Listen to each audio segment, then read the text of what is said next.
Praise Lord. सभी को जय मसीह की। और आज हम दो भजन संहिताओं के बारे में कुछ बातों को सीखेंगे। तो मेरे साथ निकालेंगे भजन संहिता 127 और भजन संहिता 128। और जितने भी लोग अगर जुड़े हैं प्रार्थना के अंदर और यूट्यूब पर भी देख रहे हैं, उन सबको प्रभु बड़ी आशीष दे। God bless you all.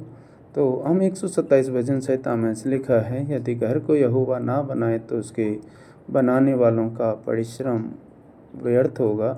यदि नगर की रक्षा यहोवा ना करे तो उसके रखवाले का जागना व्यर्थ ही होगा। तुम जो सवेरे उठते और देर करके विश्राम करते दुख भरी रोटी खाते हो, यह सब तुम्हारे लिए व्यर्थ है, क्योंकि वह अपने प्रियों को यूं ही नींद प्रदान करता है। देखिए, प्रभु के वचन में यहाँ पे ऐसे लिखा है, हमारा घर परमेश्वर के हाथ का बना हुआ होना चाहिए। कई बार देखिए, मनुष्य होने के नाते आज हम ईंट पत्थरों के घरों पे ज़्यादा ध्यान देते हैं, संसार के कोठी बंगला पे ज़्यादा हम लोग ध्यान देते हैं। लेकिन प्रभु का वचन इस बात को हमें सिखाता है कि हमारा घर परमेश्वर के हाथों का बना हुआ होना चाहिए। परमेश्वर के हाथों का घर का मतलब है मेरा परिवार, आपका परिवार। आप देखिए, घर में जैसे हम लोग एक पिलर लगाते हैं, तो देखिए पहला पिलर ही, जैसे 4 पिलर अगर घर के अंदर लगाते हैं तो पहला पिलर ही हमारे घर के अंदर परमेश्वर होना बहुत ज़रूरी है।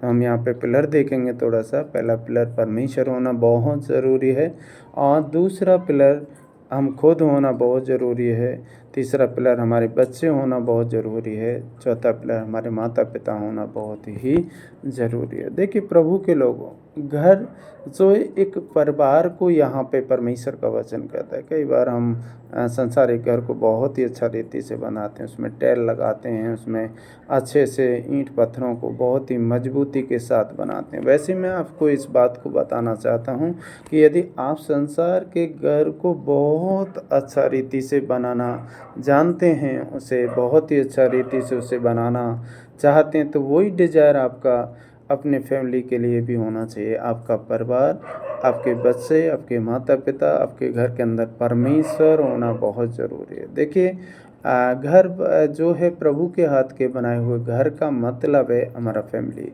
रखवाली करना। देखिए, परमेश्वर अगर हमारी रखवाली नहीं करे तो हमें, देखिए, हम जीवित नहीं रह सकते, हम सुरक्षित नहीं रह सकते। परमेश्वर, आपको पता है कि मेरे लिए और आपके लिए परमेश्वर अपने स्वर्गदूतों को भेज करके हमारी सुरक्षा करता है। प्रभु के लोगों, हालेलुया। ऐसे लेकर तुम जो सवेरे उठते, तो बहुत सारे लोगों को आप देखिए जो परमेश्वर की उपस्थिति में नहीं रहते हैं। बहुत सारे लोग क्या करते हैं, सुबह से जाते हैं काम पर, 14, 15, 16 घंटे काम करते हैं, लेकिन शाम को जब वो वापस आते हैं फिर वो दुख भरी रोटी खाते हैं। कई बार उनको मिलती भी नहीं है, और वो उनको नींद भी नहीं आती। बहुत सारे लोगों को देखिए, पैसा बहुत है, सब कुछ बहुत है, सब कुछ है, लेकिन उनको नींद नहीं आती। लेकिन जो प्रभु पे भरोसा रखते हैं, परमेश्वर के साथ साथ चलते हैं, और जो प्रभु को अपना आधार मान करके जीवन को व्यतीत करते हैं, उनको यूं ही नींद प्रदान होती है, यूं ही परमेश्वर उनको नींद देता है। 3 वचन में लिखा है, देखो लड़के यहोवा के दिए भाग हैं,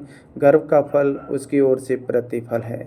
जैसे वीर के हाथ में तीर, वैसे जवानी के लड़के होते हैं। क्या ही धन्य है वह पुरुष जिसने अपने तरकस को उनसे भर लिया हो।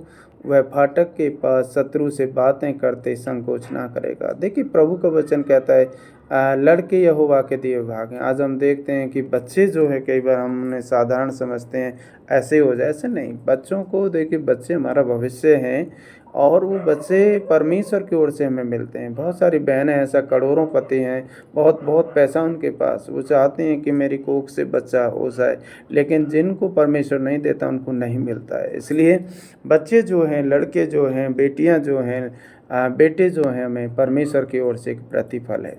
जैसे वीर के हाथ में तीर, वैसे जवानी के लड़के होते हैं। क्या ही धन्य। देखिए, परमेश्वर का वचन कहता है, मनुष्य क्या ही धन्य है जो अपने तरकस को भर लिया हो। आपको पता है, तरकस का मतलब है, आज हमें अगर शैतान को हराना है, शैतान को अपने जीवन से दूर करना है, तो हमारा हृदय का तर्कस परमेश्वर के वचन से भरा हुआ होना चाहिए। जैसे एक धनुषधारी क्या करता है कि अपने तर्कस के अंदर उन तमाम तीरों को रख करके घूमता है, और शिकार की खोज में रहता है।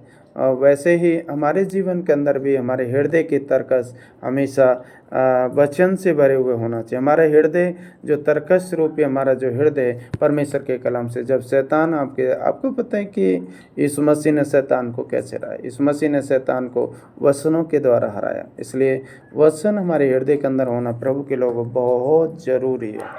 इसलिए आज के वचन से हम सीख रहे हैं कि जब शत्रु आप पर प्रहार करे तो आपको पता है, अगर हृदय के अंदर प्रभु के वचन हैं तो आप क्या हो जाएंगे, शैतान पर जयवंत हो जाएंगे। भजन संहिता 128 में ऐसे लिखा है, क्या ही धन्य है हर एक जो यहोवा का भय मानता है और उसके मार्ग में